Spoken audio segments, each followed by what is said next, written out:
কৃষক কৃষি তার উন্নয়ন সব নিয়ে আমাদের আয়োজন বাংলার কৃষি বাংলার কৃষি বাংলার কৃষি ফলবে ফসল ভরবে গোলা আরো বেশি বেশি বাংলার কৃষি বাংলার কৃষি বাংলার কৃষি বাংলার কৃষি বাংলার কৃষি। সুপ্রিয় দর্শক, বাংলার কৃষি অনুষ্ঠান থেকে শুভেচ্ছা জানাচ্ছি। কৃষি তথ্য, প্রযুক্তি ও পরামর্শ নিয়ে আমাদের প্রতিদিনের কৃষিভিত্তিক এই আয়োজন বাংলার কৃষি। কৃষক ভাইয়েরা, আমাদের আজকের অনুষ্ঠানে দেখবেন মাঠ ফসলের করণীয় সম্পর্কে একটি মাঠ প্রতিবেদন এবং সেই সঙ্গে থাকছে কৃষি বিষয়ক নানা রকম তথ্য ও পরামর্শ।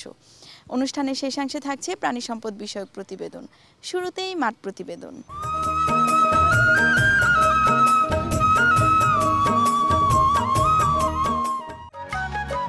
প্রাগ ঐতিহাসিক কাল থেকে দেশের কৃষকেরা দেশীয় ধান উৎপাদন করে তাদের খাদ্যশস্যের চাহিদা মেটাত।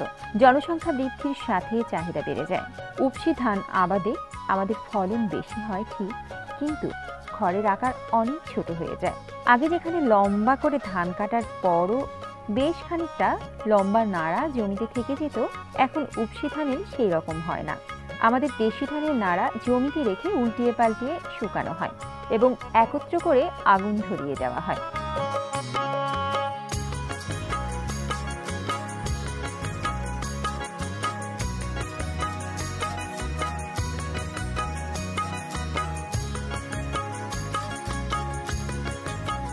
এতে কৃষক মনে করেন পোড়া ছাই জমির উর্বর শক্তি বাড়াতে সহায়তা করে।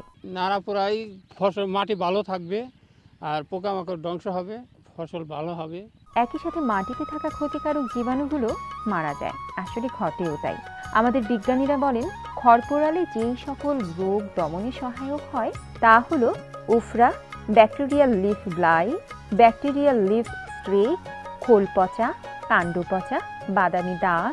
আর খড় পোড়ানোর ফলে যেসব পোকা দমনে সহায়ক হয় তা হলো মাজরা পোকা, লেদা পোকা, শীষ কাটা লেদা পোকা, বাদামি গাছ ফড়িং দ্বারা ক্ষতির পর অবশিষ্ট ডিম ও নিম। খরচবিহীন এই কাজটি আমরা সবাই করব, ধান কাটার পর জমিতে নাড়া বা খড় শুকিয়ে। এতে আমাদের জমির উর্বরতা এবং ফসল উৎপাদনে শক্তি বাড়বে।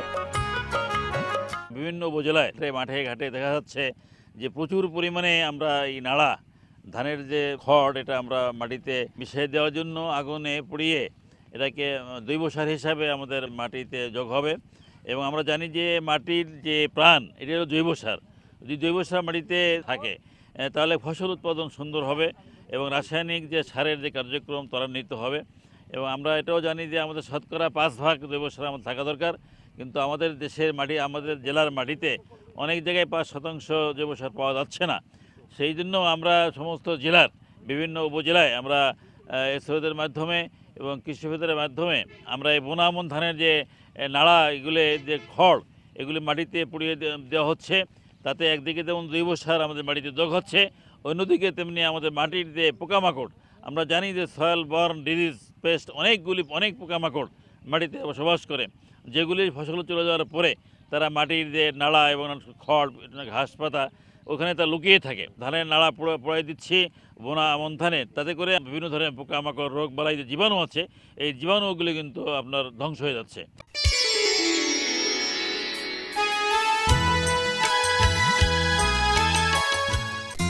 আমাদের গবাদি পশু বিশেষ করে গরু এবং মহিষ ধানের খড়কে প্রধান গোখাদ্য হিসেবে গ্রহণ করে। আমরা প্রচলিতভাবে এক গাদা খড় গরু মহিষের সামনে রেখে দিই। তারা এলোপাতারিভাবে এগুলো খায়, যার অধিকাংশই অপচয় হয়। এই সমস্যা সমাধানে তাদের প্রকৌশল বিভাগ থেকে চপার নামে একটি মেশিন আবিষ্কার করেছেন, যা খুব কম সময়ে ধানের খড়কে কাঙ্ক্ষিত আকার বা মাপে মুহূর্তেই কেটে দেয়, যা গবাদি পশু নিমিষেই বেশ আয়েশ করে খায়। অপচয়ও কম হয়। প্রয়োজনীয় চাহিদা অনুসারে এগুলোকে বিভিন্ন সাইজে কাটা যায়। এই যন্ত্রটা দিয়ে খড় কাটা যায়। ধান, ভুট্টা, তারপরে ধনিচা এবং পাটের বিভিন্ন অবশিষ্ট অংশগুলি কেটে কেটে টুকরা করা যায়। বিশেষ করে যেখানে গরুর খামার আছে, ওই গরুর খামারের জন্য এই যন্ত্রটি খুবই উপযোগী। এই যন্ত্রের দ্বারা খড়কে টুকরা টুকরা করে গরুর খাওয়ানো যেতে পারে। পাটকে টুকরা টুকরা করে কেটে পাট কাঠিকে পাটেক্স এর কাজে ব্যবহার করা যেতে পারে। তেমনি হলো ভুট্টার যে অবশিষ্ট অংশ থাকে এগুলিকে টুকরো করে জ্বালানি হিসাবে ব্যবহার করা যেতে পারে। এই যন্ত্রটি আমাদের ফার্ম মেশিনারি বিভাগ কর্তৃক উদ্ভাবিত। এই যন্ত্রের কার্যকারিতা হলো প্রতি ঘন্টায় প্রায় 400 কেজি খড় কাটতে পারে এবং ভুট্টা প্রায় 300 কেজির মতো কাটতে পারে। এই যন্ত্রটি ব্যবহার করে একজন কৃষক প্রায় এক সিজনে যন্ত্রের দাম তুলে নিতে পারবেন। এই যন্ত্রটি তৈরি করতে ইঞ্জিন সহ প্রায় 20,000 টাকা লাগতে পারে।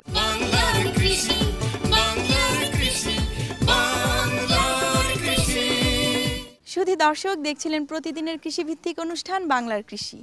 কৃষি তথ্য ও প্রযুক্তি নির্ভর আমাদের এই বাংলার কৃষি অনুষ্ঠানের মাধ্যমে আমরা প্রতিদিন আপনাদেরকে জানিয়ে দিচ্ছি কৃষি সফলতার বিভিন্ন দিক। সঙ্গেই থাকুন। এখন দেখবেন প্রাণী সম্পদ বিষয়ক প্রতিবেদন।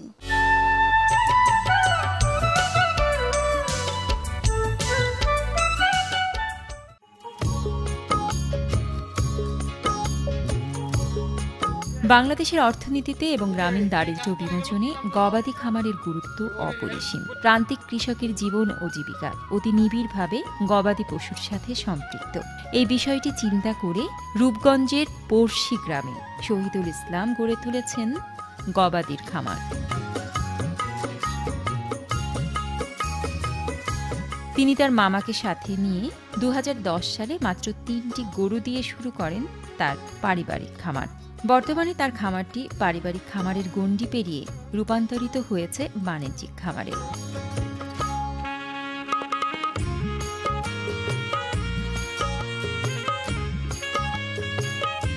যতগুলো গাভী ততগুলো বাছুর, আবার বছরে বছরে বাছুর।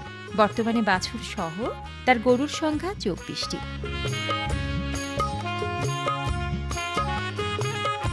প্রতিদিন প্রায় 75 থেকে 80 লিটার দুধ দেয়।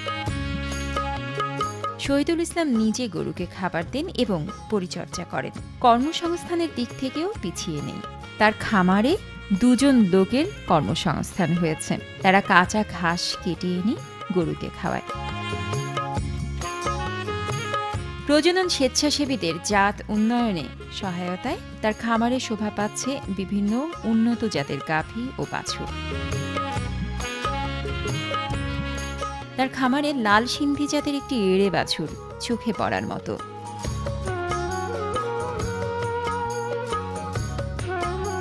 ছোট্ট পরিসরেও একটি গরু দিয়ে অতি সহজে একটি খামার করে একজন কৃষক কৃষানী নিজে স্বাবলম্বী হতে পারে, সাথে সাথে গ্রামীণ জীবনমান উন্নয়নে এবং আমিষের চাহিদা পূরণে অবদান রাখতে পারে।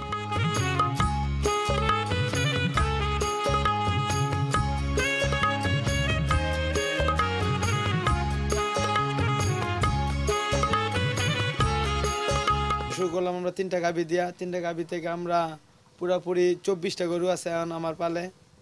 তারপর আপনার যে এই জায়গা 6টা হাড় বিক্রি করছি। 6টা হাড় 3.5 লক্ষ টাকার মতন বিক্রি হয়েছে আমার এই জায়গা থেকে।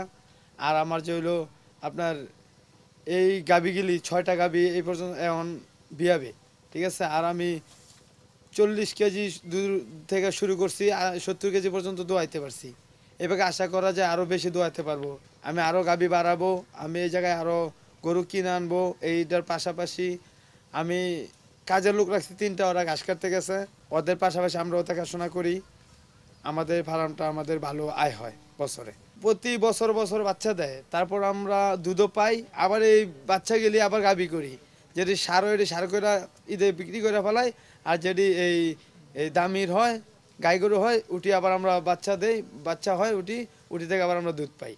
আমরা ওই দামুর বাচ্চা গেলে বিক্রি করি না, সার বাচ্চা গেলে সাইডে দিই। ওই দামুর বাচ্চা গেলে আমরা বিক্রি করি না, দামুর গেলে রাইখা দিই। এই খামারটা ঢাকার কাছে দেখা ঢাকার মানুষও এই ভালো দুধ খাইতে পারে আমার খামার থেকে নিয়ে।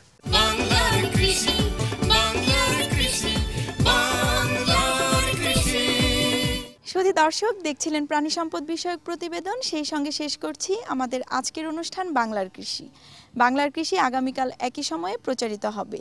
কৃষক ভাইয়েরা, আমাদের এই অনুষ্ঠান সম্পর্কে আপনার মতামত এবং পরামর্শ আমাদের লিখে জানাতে পারেন। আমাদের লিখবার ঠিকানা প্রযোজক বাংলার কৃষি, কক্ষ নম্বর 222, বাংলাদেশ টেলিভিশন ভবন, রামপুরা, ঢাকা। আমাদের email address banglarkrishi@ais.gov.bt। Facebook ID বাংলার কৃষি। আপনারা ইচ্ছা করলে ইউটিউবে বাংলার কৃষি অনুষ্ঠানটি দেখতে পারেন। কৃষক ভাইরা, আপনারা সুস্থ থাকুন, ভালো থাকুন, সেই প্রত্যাশায় শেষ করছি আমাদের আজকের বাংলার কৃষি। আল্লাহ হাফেজ। কৃষক কৃষি তার উন্নয়ন স্বপ্ন